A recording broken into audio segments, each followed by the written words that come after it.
tuh klik JKG langsung sini aja, langsung masuk materinya. Yang pertama kali mau di ini mana? Ini. Yang ini. Ya. Ya udah. Kenapa? Mudah-mudahan oke ya. Saya sudah siap sih insya Allah. Udah. Oke, berarti langsung masuk ya. Selesai opening JKG langsung. Udah. Berarti berbeda sekolahnya ya? Atau anak-anaknya berbeda ya? Sama ya? Anaknya berbeda tapi.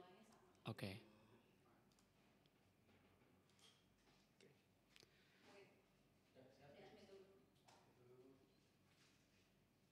Saya lihatnya kemana nih directnya? Maksudnya enggak ada yang ngedirectin dari masnya atau? Enggak, paling di yang tadi dong sih. Oh oke. Pindah isinya udah mas langsung isi aja. Siap.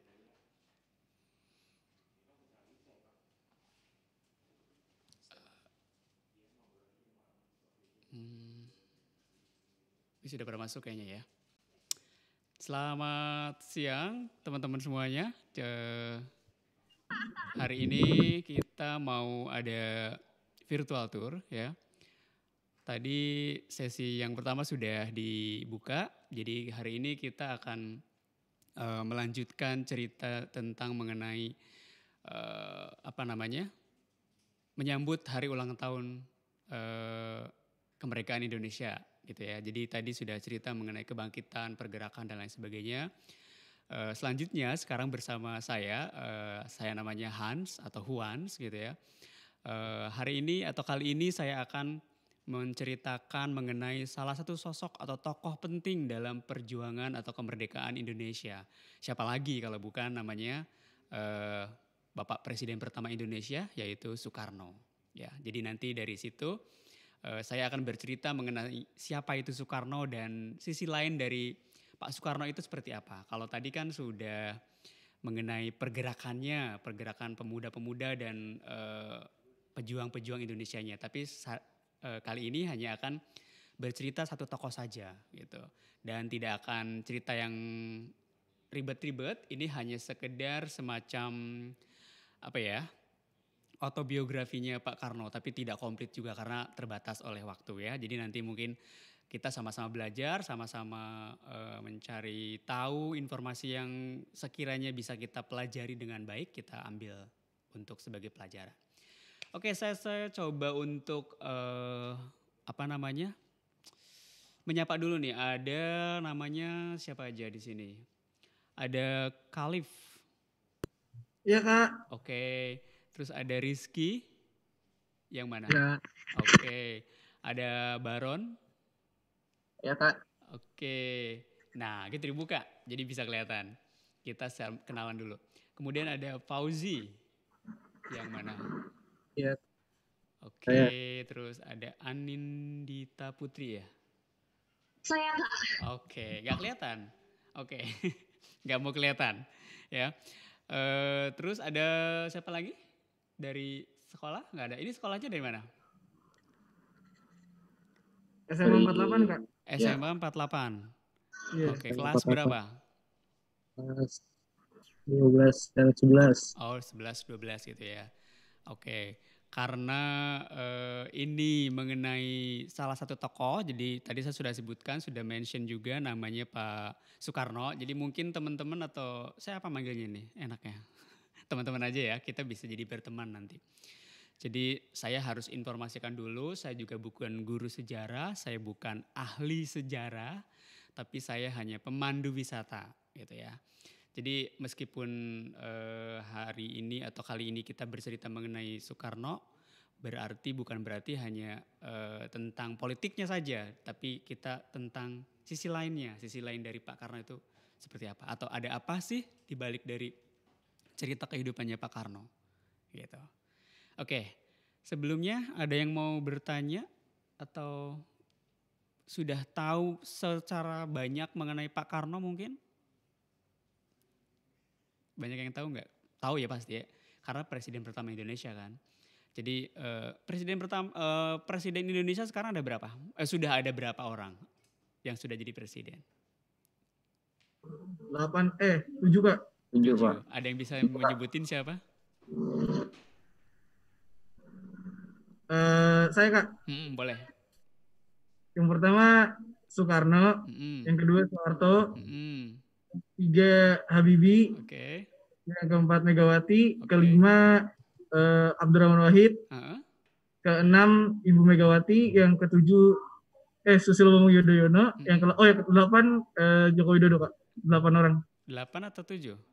Tujuh, tujuh, tujuh, tujuh. 7. Ayo siapa lagi? Iya, tujuh, tujuh. Pasti ada di pelajaran sekolah ya. Oke. Pelajaran maksudnya pelajaran apa nih kalau kayak gini? Sejarah atau apa? PKN kayaknya Oh, sih Kak, PKN ya? lebih ke PKN. Lebih ke Iya. PKN. Karena pasti mata pelajaran sekarang sama zaman saya dulu pasti berbeda gitu. Oke, kira-kira ada 7 ya. Tadi ada Pak Karno, ada Pak Harto, ada Pak Habibie gitu kan. Terus ada Pak Gus Dur, Megawati, terus siapa lagi? Pak SBY dan sekarang Pak Jokowi. Jadi ada sekitar 7 orang yang sudah. Tapi saya tidak akan menceritakan semuanya karena kita melanjutkan cerita yang tadi sebelumnya mengenai perjuangan. Nah, salah satu tokoh perjuangan kita dalam kemerdekaan Indonesia yaitu ya Pak Karno. Tapi bukan hanya Pak Karno saja tentunya, cuman kebetulan saja Pak Karno ini menjadi presiden dan menjadi salah satu tokoh yang sangat sentral gitu ya di dalam sejarah perjuangan kemerdekaan Indonesia. Ya, jadi kita mulai aja tanpa harus memperpanjang waktu. Oke? Siap ya? Jadi nanti kita sama-sama belajar. Yuk.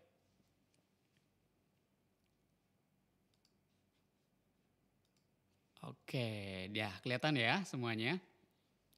Jadi ini senyumnya Pak Karno. Jadi kita mengenal sisi lain dari sang proklamator gitu ya.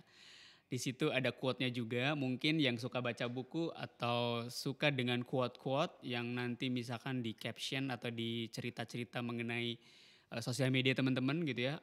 Aduh mau mengisi apa nih ya dalam rangka sesi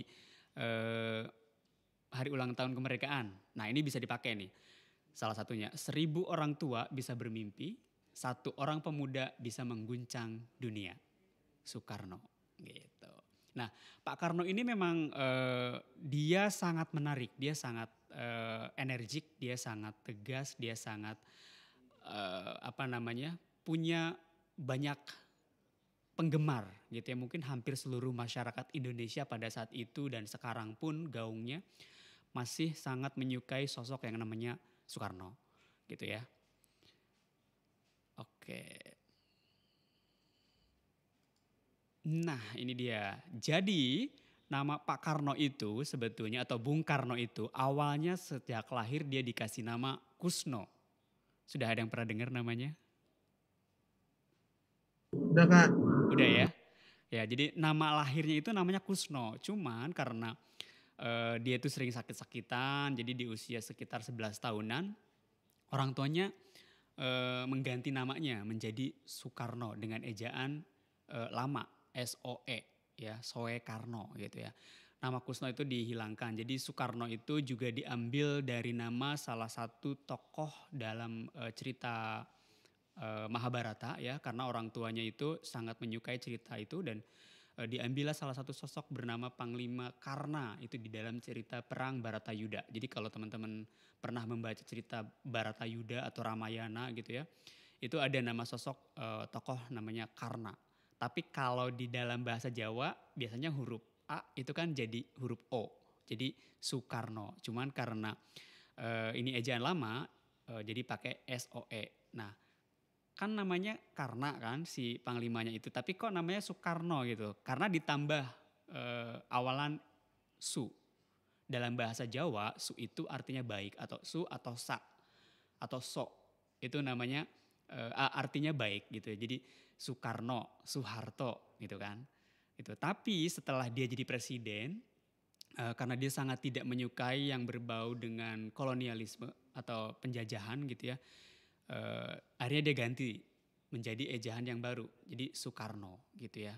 Cuman di dalam tanda tangan teks proklamasinya yang kita sering lihat gitu ya.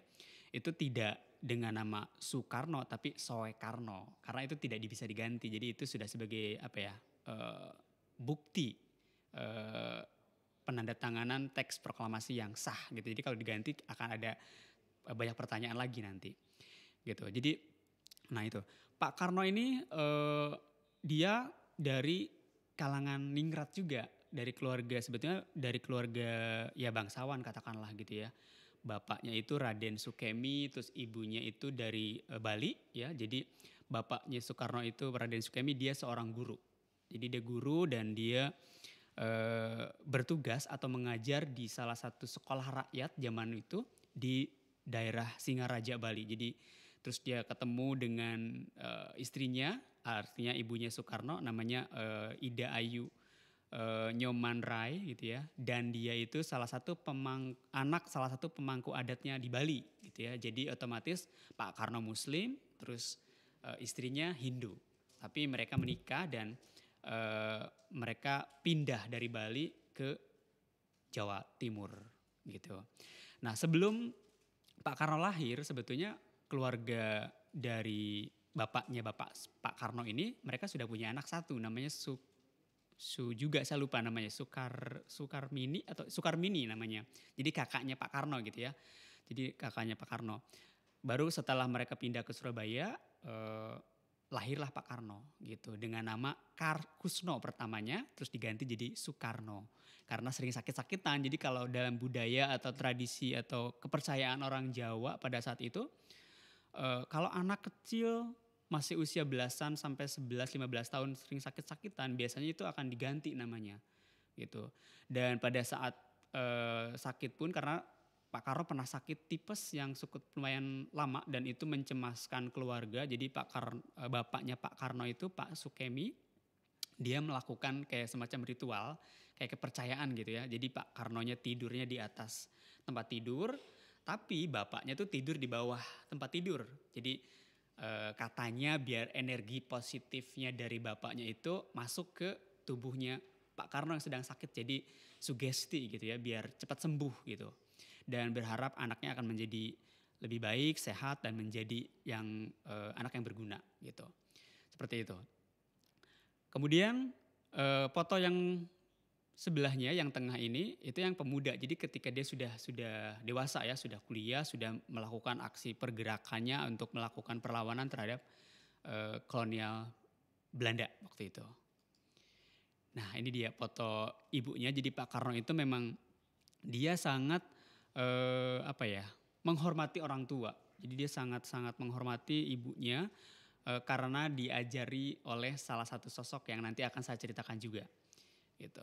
Ini foto ibunya dan foto Pak Karno. Jadi dia karena memang dari keturunan bangsawan, jadi dia sekolahnya itu di sekolah tempat orang tuanya bekerja gitu. Jadi bapaknya Pak Karno kan guru gitu ya. Jadi dia sekolah di tempat bapaknya bekerja dan akhirnya setelah itu dia melanjutkan juga ke sekolah yang lebih tinggi. Waktu itu masih SD, itu bukan SD, namanya bukan sekolah dasar tapi bahasa Belanda gitu ya. Dan baru naik ke tingkat SMP, HBS gitu ya. Singkatannya itu Hoger Burger School gitu ya, HBS gitu bahasa Belanda. Mungkin pernah dengar ya namanya HBS, terus SR, terus ada lagi Mulo gitu ya. Nanti itu kayak jenjang tingkat pendidikan pada zaman Belanda gitu. Nah Soekarno itu sekolah di sekolahan Eropa karena dia keturunan dari bangsawan. Jadi bajunya pun sudah kelihatan kan, pakai jas, pakai dasi kupu-kupu, terus pakai belangkon gitu ya. Gitu. Dan pada saat itu kan memang yang bisa sekolah hanya orang-orang ningrat saja, kayak rakyat biasa gitu ya, dari petani atau dari buruh itu belum diperbolehkan dan belum ada sekolahnya gitu. Nah, setelah dia masuk HBS, dia sudah diberikan kepercayaan oleh orang tuanya. Jadi mereka kos di salah satu rumah kosnya Pak Cokro Aminoto. Ada yang tahu siapa Cokro Aminoto, host Cokro Aminoto ini? Ada yang tahu nggak? Boleh jawab? Tahu ya. Jadi Pak Karno itu sekolahnya di Surabaya, di HBS tadi. Nah, dia ditinggal di rumah kosnya Pak Cokro Aminoto. Jadi Pak Cokro Aminoto ini dia kan pemimpin dari salah satu organisasi Syarikat Islam gitu ya. Jadi dia sudah sudah berkenalan dengan dunia politik dan dunia organisasi sejak dia masih sekolah gitu ya. Jadi SMP mungkin sebutannya kalau sekarang.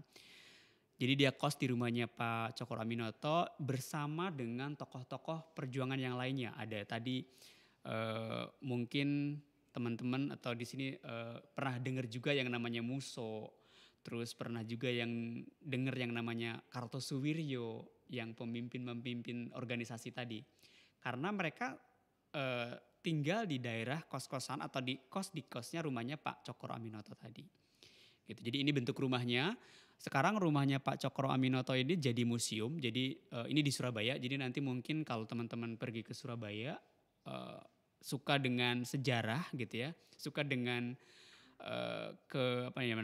kemuseuman gitu ya. Karena di Indonesia sebetulnya banyak museum, cuman jarang orang yang suka berkunjung ke museum gitu kan. Di sini ada yang suka ke museum? Suka Kak. Suka. Udah pernah ke museum mana aja di Jakarta? Fathahillah, Satria Mandala, Monumen Pancasila Sakti, dan banyak lagi deh Kak. Banyak ya. Ada berapa museum sih di Jakarta? Ada yang tahu nggak? Enggak. Nggak tahu ya. Mungkin kalau dihitung museum di Jakarta itu lebih dari hampir 100 atau mungkin lebih dari 100-an museum. Cuma kan yang banyak tahu orang kenal museum di Jakarta khususnya, itu kan hanya museum-museum tertentu tadi yang sudah disebutkan. Ada museum sejarah atau museum Fathahillah, museum Satria Mandala, terus museum Pancasila Sakti gitu ya. Tapi ada lagi banyak museum gitu. Nah di Indonesia itu sebetulnya banyak. Ini salah satunya yang ada di Surabaya ini museum rumahnya Pak Cokro Aminoto gitu. Jadi Hos Cokro Aminoto. Hos ini singkatan. Jadi Haji Umar Said Cokro Aminoto. Dia tokoh pergerakan perjuangan kemerdekaan. Jadi dia pahlawan nasional sebutannya ya. Nah disitulah Pak Karno berkenalan dengan tokoh-tokoh tadi. Ada Kartosuwiryo, terus siapa namanya Muso dan lainnya. Mereka belajar mengenai politik karena Pak Cokro Aminoto ini sudah bergerak di dunia organisasi gitu. Tapi pada akhirnya murid-muridnya Pak Cokro ini yang ya katakanlah disebutnya murid-muridnya Pak Cokro karena mereka kos di situ, tinggal di situ gitu ya. Punya pandangan politik yang berbeda-beda. Pak Karno punya partai sendiri, Partai Nasional Indonesia. Terus Pak siapa namanya? Kartosuwiryo dia juga bikin organisasi juga DITII, pernah dengar ya? Darul Islam atau Tentara Islam Indonesia, DITII gitu kan. Darul Islam garis miring TII, Tentara Islam Indonesia gitu kan. Terus Pak Musonya itu dia membentuk atau mendirikan Partai Komunis Indonesia gitu. Jadi 3 tokoh itu salah satunya, mereka kos dan tinggal di rumahnya Pak Cokro Aminoto gitu. Oke, setelah lulus dari HBS, Pak Karno itu melanjutkan lagi sekolahnya karena dia suka baca, terus orangnya antusias untuk mencari tahu dan dia sangat ingin belajar dan dia tertarik dengan dunia politik. Jadi dia belajar dan melanjutkan sekolahnya lagi di Bandung, ya itu salah satu kampus atau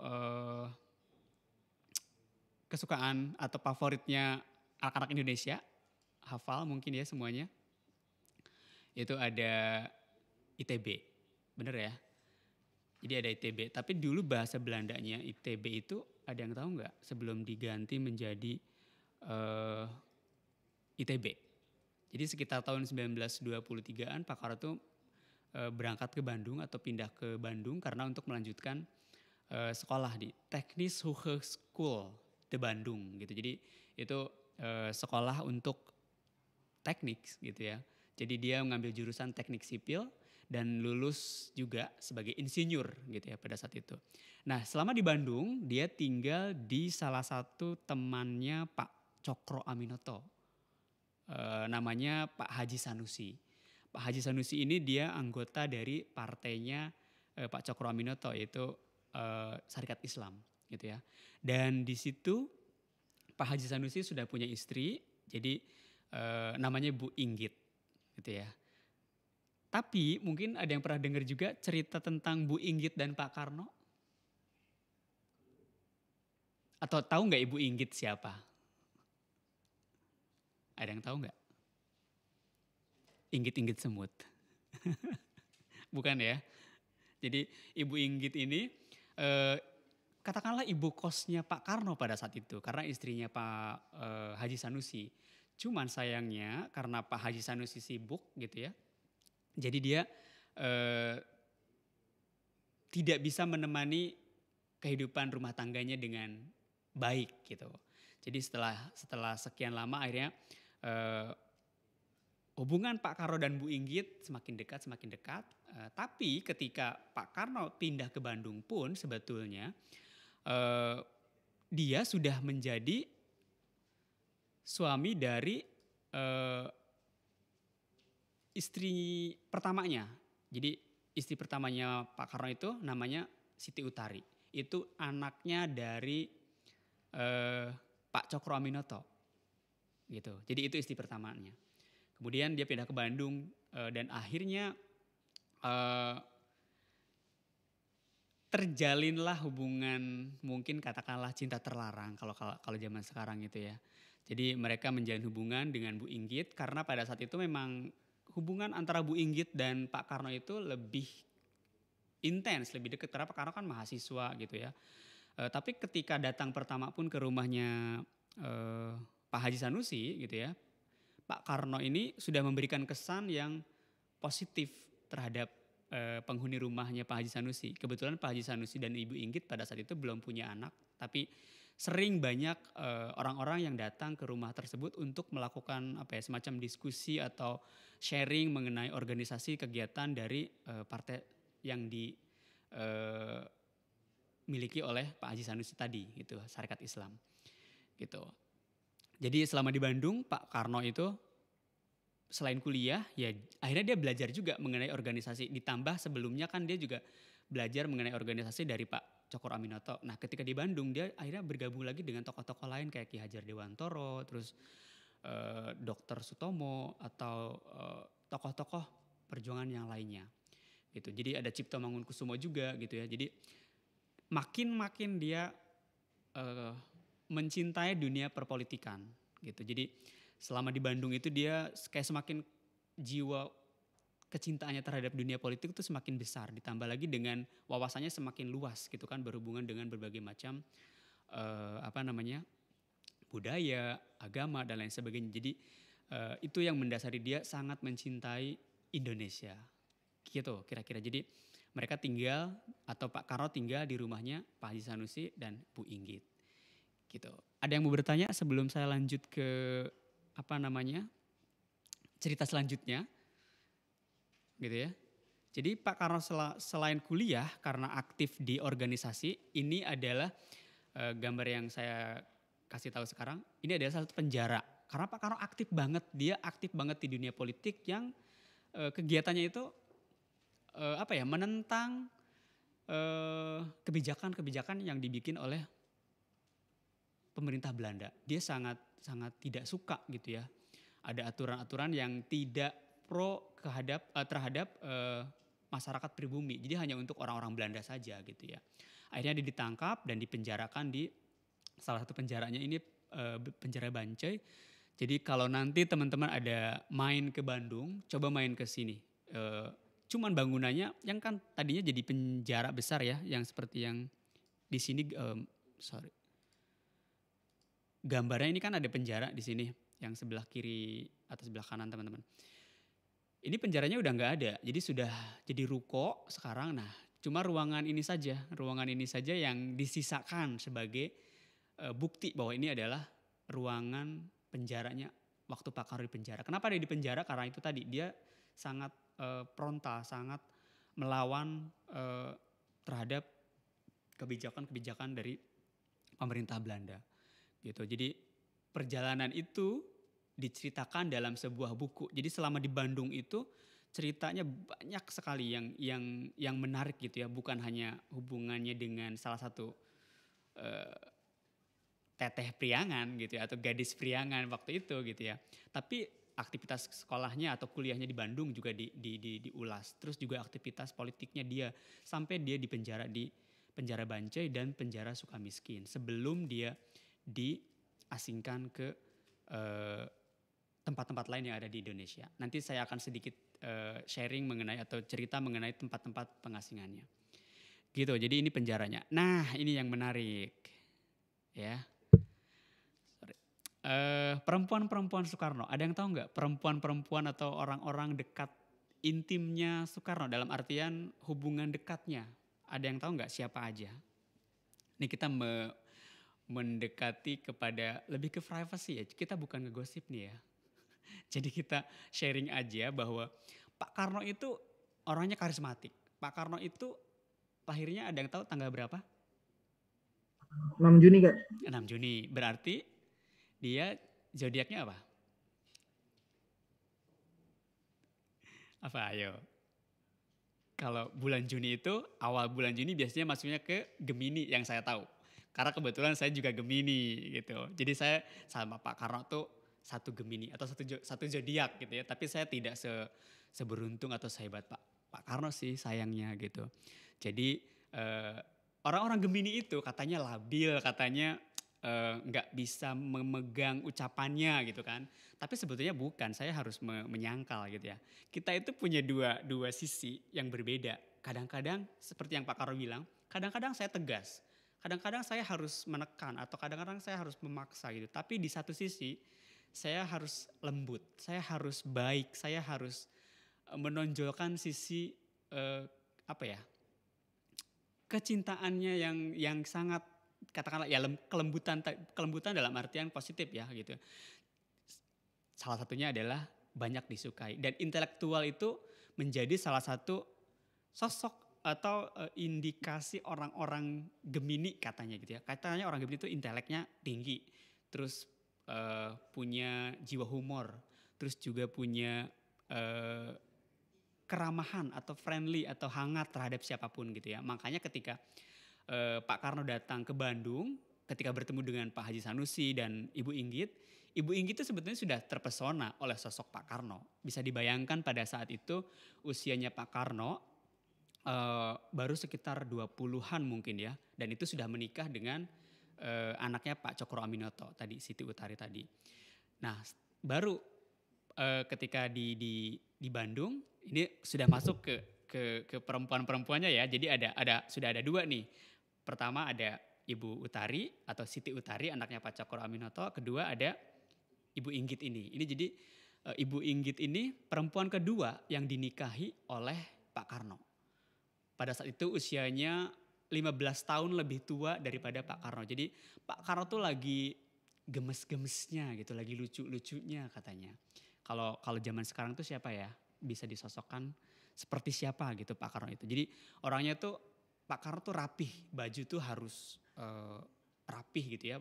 Jadi pakai peci biasanya nih kayak yang ada di gambar, pecinya bludru gitu ya. Terus pakai bajunya bisa jas apa sebutannya saya nggak tahu deh. Jas safari mungkin yang tangannya pendek gitu ya. Pokoknya dia harusnya rapih. Jadi biar terlihat perlente. Sampai Ibu Inggit sendiri pun dia terpesona gitu ya. Gitu. Nah, kemudian mereka antara Pak Karno dan Bu Inggit seperti yang tadi sudah saya singgung menjalin suatu hubungan sampai pada akhirnya dia menikah. Karena ya itu tadi sering bertemu. Kan ada istilah apa ya kalau orang Jawa sebutannya? Ada yang pernah dengar gak istilah sering ketemu terus akhirnya jadi suka? Witing tresno jalaran saka kulino, begitu katanya. Ada yang pernah dengar gak? Enggak ya? Soalnya anak-anak 2000-an gitu kan. Kalau anak-anak 90, anak-anak 80, anak 70 pasti tahu. Gitu ya. Tapi itu adalah istilah yang mungkin sangat betul gitu ya. Sangat betul bisa diartikan bahasa Jawanya witing tresno jalaran saka kulino. Artinya karena sering bertemu atau sering berjumpa akhirnya jadi suka gitu ya. Bener gak kira-kira begitu? Apalagi ini Pak Karno itu pinter ngegombal katanya. Jadi Bu Inggit itu kena lah rayuannya gitu.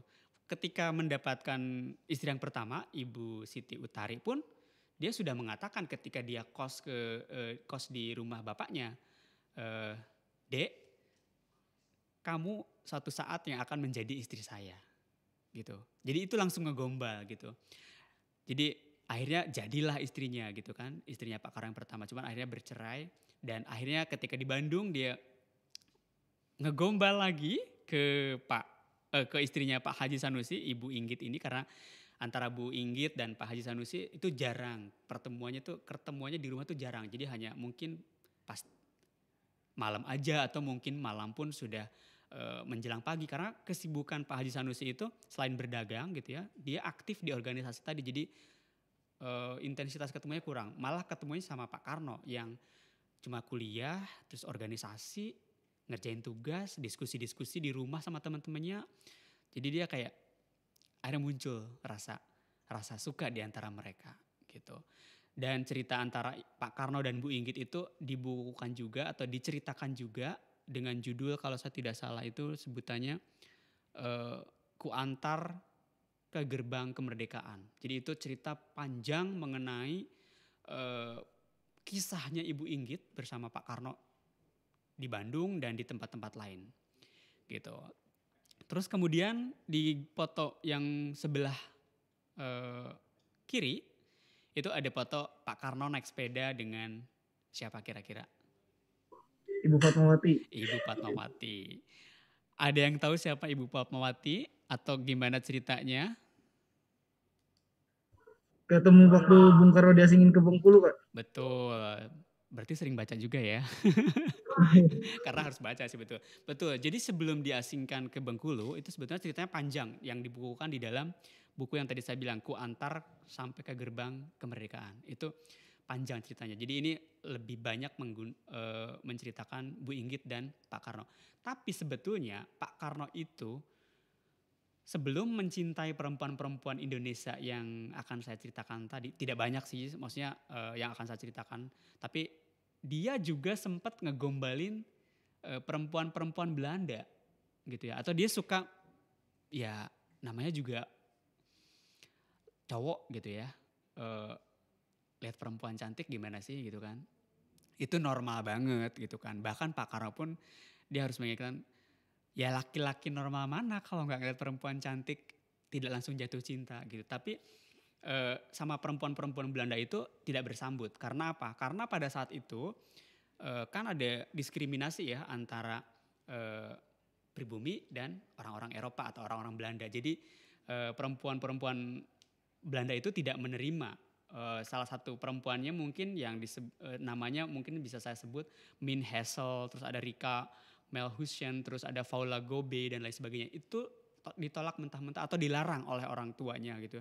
Ngapain kamu inlander atau orang pribumi mencintai anak saya atau dekat-dekat dengan anak saya. Jadi tidak boleh, kamu tidak boleh bermain dengan anak-anak saya. Tapi Soekarno karena kegigihannya, karena apa ya, karena rasa penasarannya, ya tetap aja melakukan kegombalan itu terhadap perempuan-perempuan Belanda atau none-none Belanda itu. Gitu, cuman tidak bersambut gitu. Jadi akhirnya ya udahlah mungkin pilihannya ke Indonesia aja gitu kan. Jadi akhirnya ke perempuan-perempuan Indonesia yang kena itu Ibu Utari sama Ibu Inggit sama Ibu Fatmawati yang ketiga gitu. Jadi Ibu Fatmawati ini yang pertama kali ketemunya itu di Bengkulu, betul. Jadi ketika Pak Karno setelah diasingkan ke Pulau Ende. Pulau Ende itu ada di mana? Ada yang pernah ke sana? Ada nggak? Ada yang pernah ke Pulau Ende atau tahu nggak Pulau Ende itu di mana? Ayo geografinya gimana? Jadi Pulau Ende itu ada di Flores, pulau kecil. Jadi Pak Karno itu karena tadi saya bilang dia sangat vokal, dia sangat sangat menentang terhadap pemerintahan Belanda. Jadi dia ditangkap dan diasingkan ke Pulau Ende. Di daerah di kepulauan Flores gitu ya. Jadi diasingkan, tapi biarpun dia diasingkan, dia tetap melakukan atau menyebarkan semangat untuk mencapai kemerdekaan dan ditemani oleh Ibu Inggit. Jadi Bu Inggit, Pak Karno dan anak angkatnya namanya saya lupa nama anak angkatnya. Ada yang ingat nggak? Itu perempuan, saya lupa nama anak angkatnya. Itu dibawa ke Ende juga dan di Ende dia juga aktif menulis, terus aktif berkirim kayak artikel gitu ya ke percetakan yang ada di Bandung.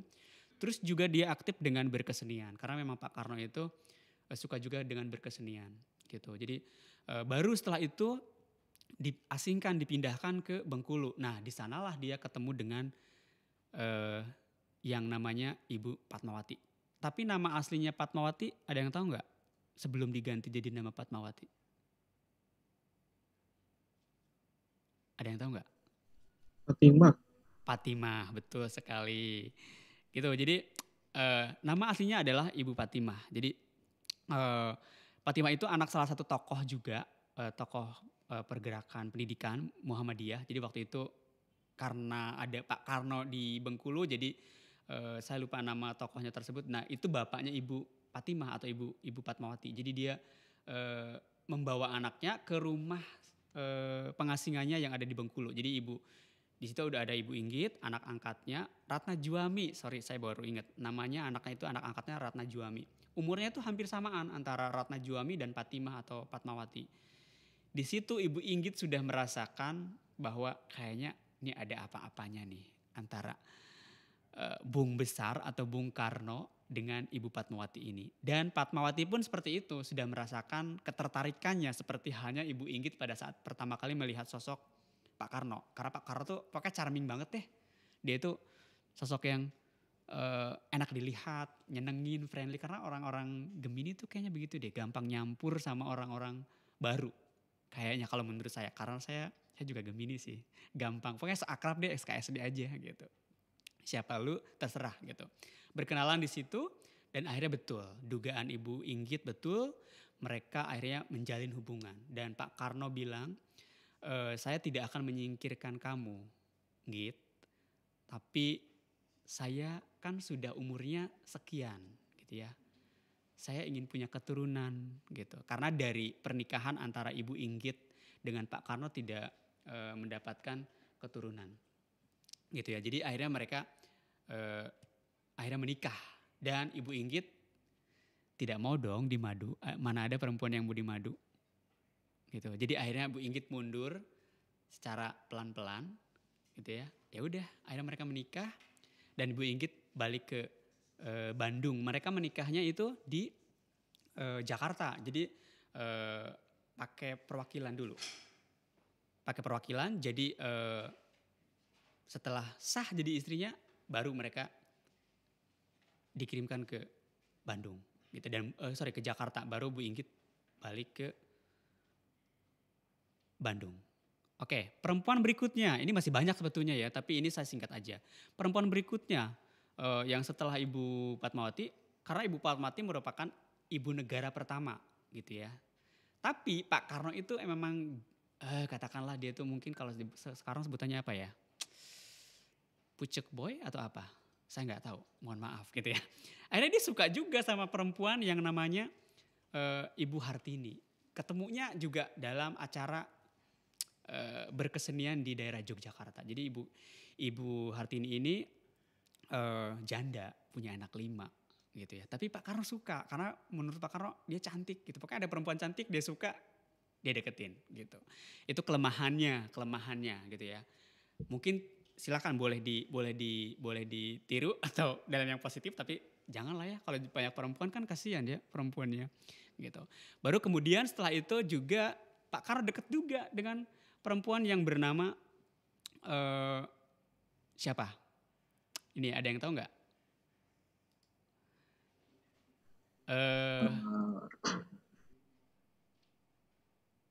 Siapa? Ratna Sari Dewi, itu nama Indonesianya. Karena setelah dia menikah dengan Soekarno, itu diganti namanya jadi Ratna Sari Dewi. Tapi nama aslinya itu Naoko dan dia seorang seniman atau seni pertunjukan.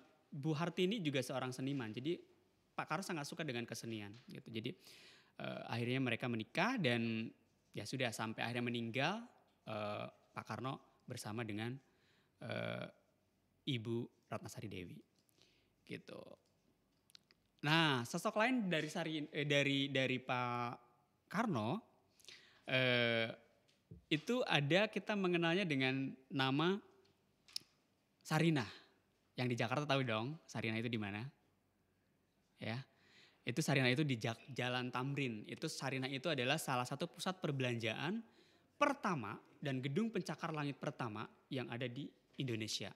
Gitu. Jadi Sarinah, dan Sarinah itu adalah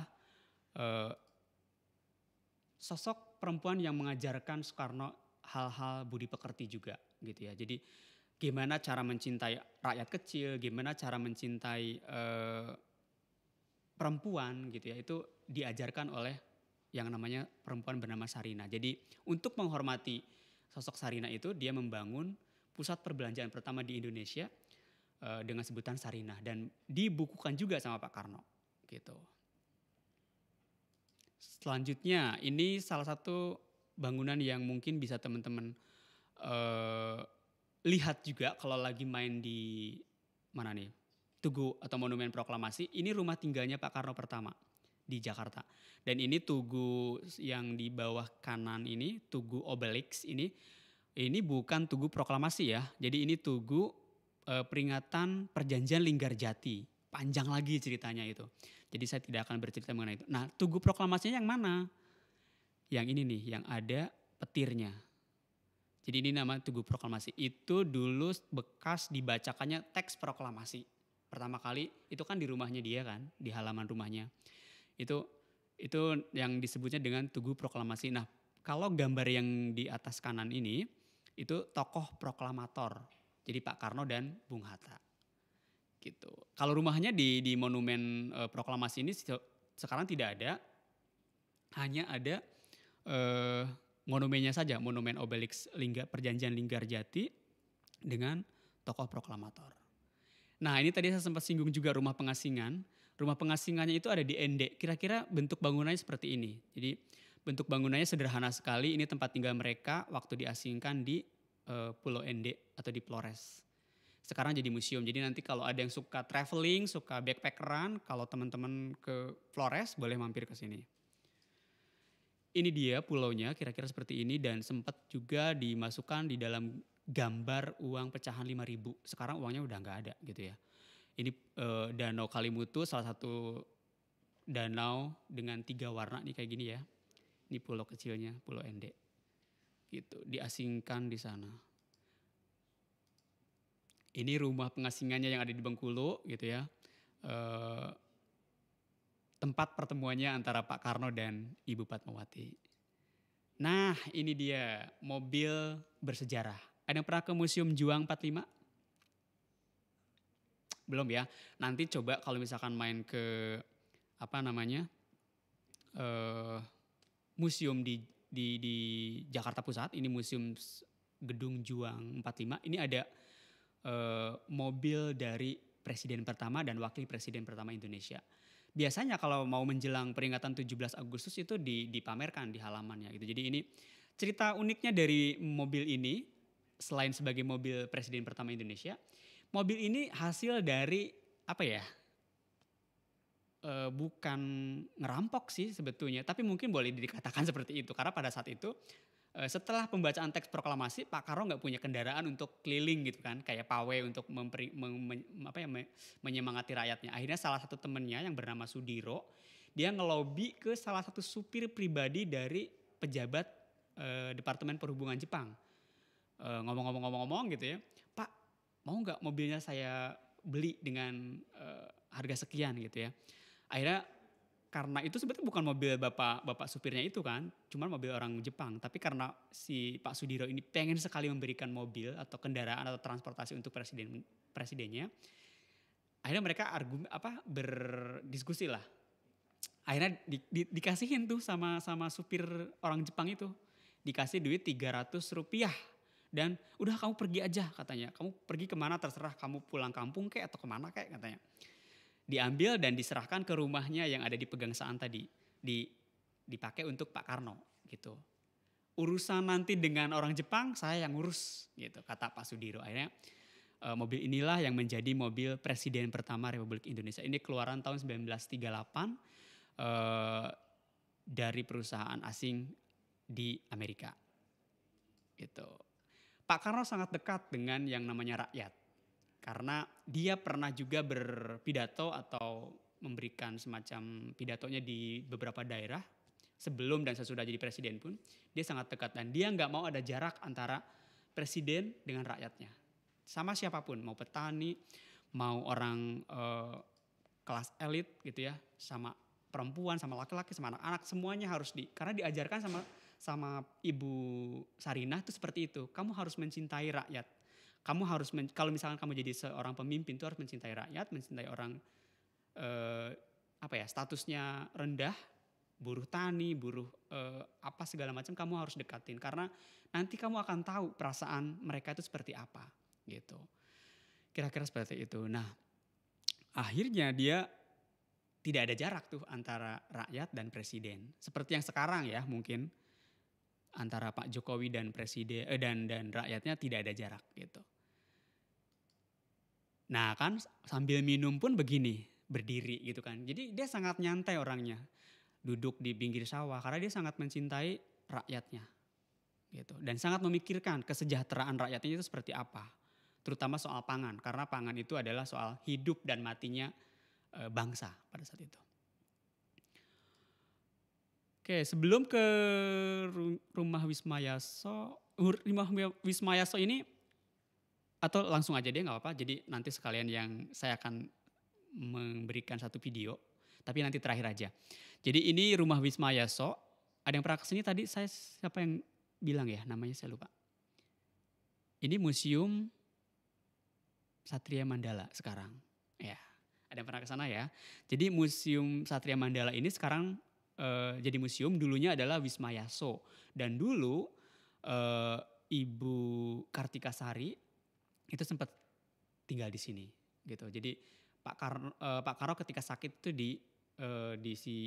ditinggalnya di rumah Wisma Yaso ini gitu. Karena kan banyak peristiwa sebelum dia akhirnya meninggal gitu ya. Itu banyak peristiwa yang menemani perjalanannya. Salah satunya adalah peristiwa pergerakan G30 SPKI. Itu yang ada museumnya di Lubang Buaya.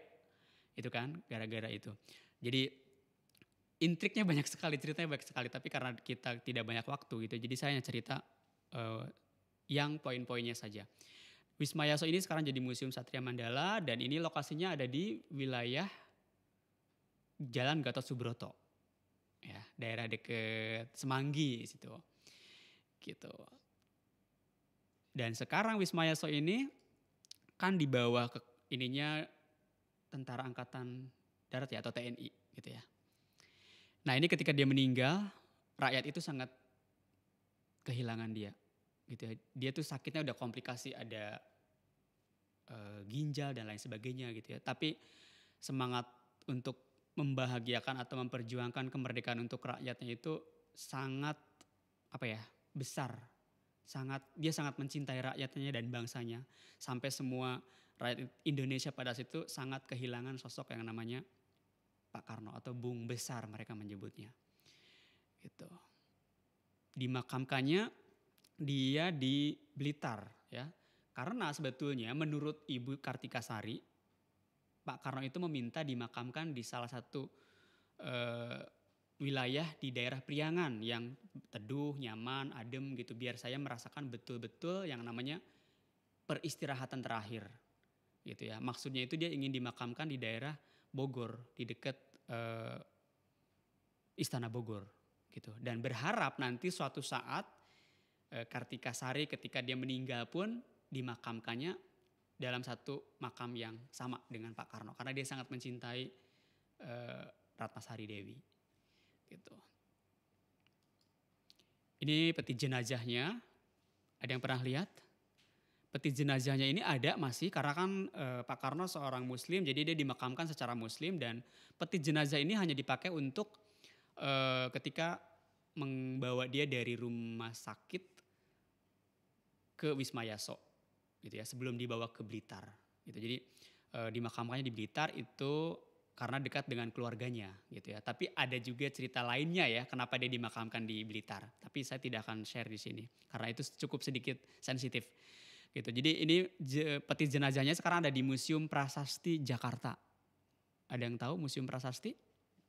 Museum Prasasti itu adanya di dekat daerah Monas atau dekat di belakangnya. Kalau misalkan teman-teman ke Museum Nasional atau Museum Gajah, ke belakang itu jalan bisa ketemu dengan Museum Prasasti. Nah, peti jenazahnya dia itu ada disimpan di sini sebagai bukti atau sebagai koleksi dari Museum Prasasti.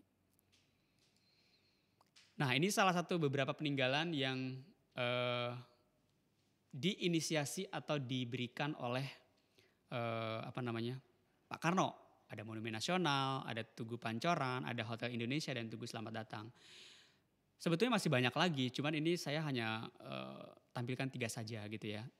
Jadi Monas ini simbol atau landmarknya Jakarta sebagai spirit kemerdekaan gitu ya. Terus kemudian Hotel Indonesia, karena pada saat itu Indonesia kan mau jadi tuan rumahnya yang pertama kali ya untuk Asian Games yang keempat itu di Indonesia. Jadi Indonesia sebagai tuan rumahnya dan kita menyediakan penginapannya untuk para delegasinya gitu. Kalau Patung Pancoran ini juga ceritanya cukup menarik juga. Jadi tapi selain nama Patung Pancoran ada yang tahu nggak nama patung ini apa? Nama sebetulnya? Dirgantara, Kak. Patung Dirgantara, betul. Terus kenapa nunjuknya ke arah sana? Ke arah mana? Utara. Ada yang tahu nggak? Nggak ada yang tahu. Katanya nih, rumor aja sih katanya. Katanya di ujung utara itu banyak harta karun, tapi saya kurang tahu. Itu rumor ya. Jadi mungkin maksudnya adalah di lautan Laut Jawa gitu ya, di utaranya pulau daratannya Jakarta gitu. Patung ini kita sebut Patung Pancoran karena memang ada di Jalan Pancoran gitu. Tapi nama aslinya itu Patung Dirgantara gitu. Ini juga atas inisiasi Pak Karno dan dibiayai oleh Pak Karno. Jadi mobilnya itu mobil pribadinya dia dijual dan untuk membiayai ini. Dan senimannya yang membuat patung ini Pak Edi Sunaryo kalau saya tidak salah sebut. Itu dipasangnya atau dibuatnya ketika jenazahnya Pak Karno itu lewat mau menuju ke arah Halim Perdana Kusuma dan dibawa ke Blitar. Jadi langsung di situ semua pekerja antara yang dari atas sampai ke bawah tuh dari yang ngerjain patung ini turun ya udah ngikutin konvoi ke Halim Perdana Kusuma. Gitu. Jadi dia sangat ingin melihat patung ini sebetulnya tapi tidak sempat melihat secara sempurna karena dia sakit terus meninggal. Gitu. Kalau Monumen Nasional itu memang dia juga tidak meresmikan karena diresmikan oleh presiden berikutnya. Monumen Nasional ini juga ide dari Pak Karno juga, tapi arsiteknya Frederick Silaban, gitu ya. Salah satu arsitek anak emasnya Pak Karno, gitu ya. Jadi banyak tuh, ada Istiqlal, terus ada lagi Gedung Bank Indonesia dan lain sebagainya, gitu kira-kira. Nah, mungkin saya akan memberikan satu bentuk rasa kecintaan seni Pak Karno. Pak Karno itu juga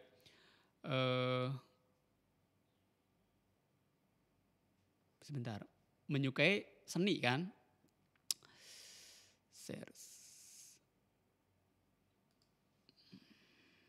Kok susah ya? Bentar ya.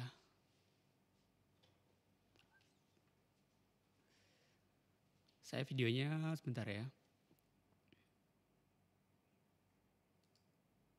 Video.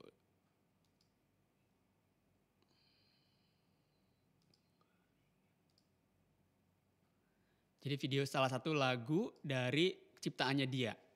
Ya, salah satu ciptaannya dia. Mungkin belum pernah dengar tapi ini salah satu karya Pak Karno sebagai dia bukti kecintaannya terhadap rakyat, terhadap para seniman.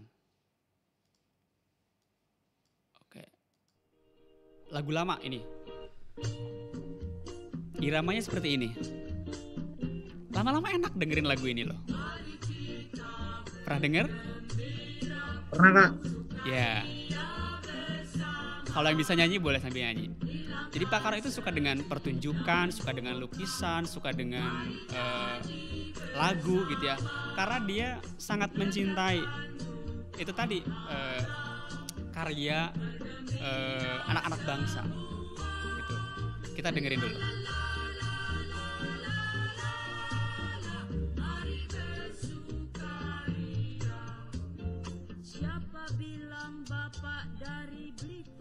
Ayo. Bapak kita dari Prambanan gitu. Siapa bilang rakyat kita lapar? Indonesia banyak makanan. Kita bergembira, Bersama hilangkan sedih dan duka. Mari nyanyi bersama, lenyapkan duka lara, bergembira semua. la la la la la la la. Mari bersukaria, tukang sayur Ayo. masih saling Jadi seniman, terus petani, pedagang, semua. para seniman turut berjuang. Mari kita bergembira, sukaria bersama, hilangkan sedih dan duka. Mari nyanyi bersama, lenyapkan duka. Oke, kira-kira seperti itu ya. Oke, nanti kalau misalkan suka dengan lagu ini boleh dengerin. Karena ini kalau didengerin nyantai itu enak banget.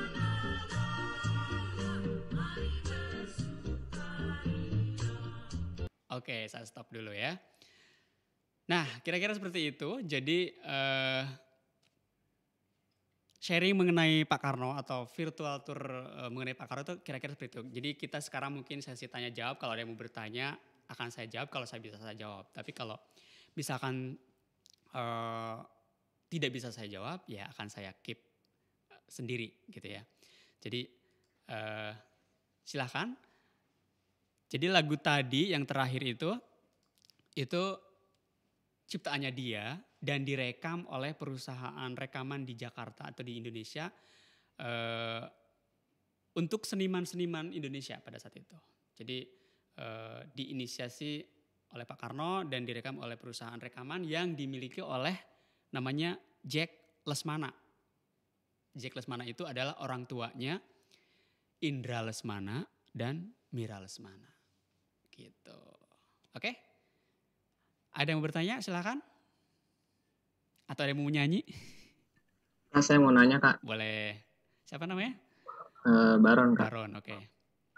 Itu kan apa hubungan antara Ibu Inggit sama Pak Soekarno itu kan berarti terlarang ya Pak? Karena Ibu Inggit kan masih istrinya dari Pak Haji Sanusi.